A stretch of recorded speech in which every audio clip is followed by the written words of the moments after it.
একটি ইফেক্টিভ প্যারাগ্রাফের মূলত তিনটি অংশ থাকে। এক নম্বর হচ্ছে টপিক সেন্টেন্স, দুই নম্বর হচ্ছে বডি এবং তিন নম্বর হচ্ছে কনক্লুশন। আচ্ছা, এখন টপিক সেন্টেন্সটা মূলত হচ্ছে যে প্যারাগ্রাফের মূল বিষয়বস্তু, ঠিক আছে, এবং এই মূল বিষয়বস্তুকে ঘিরে এই বাকি প্যারাগ্রাফটা হচ্ছে ডেভেলপ করবে। কেমন? ওইটাকে ঘিরে আবর্তিত হবে, ঠিক আছে, মূল বিষয়বস্তুকে ঘিরে পুরো প্যারাগ্রাফটা আবর্তিত হবে।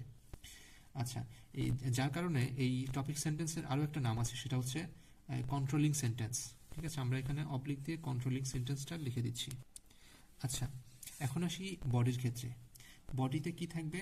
বডিতে তিনটা জিনিস থাকবে।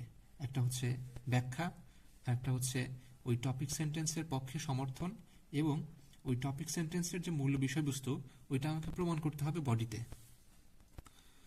তাহলে আমরা জানলাম বডিতে তিনটা জিনিস থাকবে। এক নম্বর হচ্ছে ব্যাখ্যা, দুইয়ে থাকবে হচ্ছে সমর্থন, এবং তিনে থাকবে হচ্ছে প্রমাণ। এবারে আসি কনক্লুশন। কনক্লুশন মানে হচ্ছে উপসংহার। উপসংহারটা মানে কি? এটার মানে হচ্ছে যে টপিক সেন্টেন্সের উল্লেখিত মূল যে বিষয়বস্তুটা ছিল, মূল যে বক্তব্যটা ছিল, ওইটাকে রিস্টেট করা হয়। রিস্টেট করা মানে কি? রিস্টেট করা মানে হচ্ছে যে ওই একই কথাকে ঘুরিয়ে অন্যভাবে বলা হয়, ঠিক আছে, মানে অন্যভাবে পুনরায় উল্লেখ করতে হয়। ওই একই কথাকে ঘুরিয়ে অন্যভাবে উল্লেখ করতে হবে। এটাই হচ্ছে কনক্লুশনের কাজ।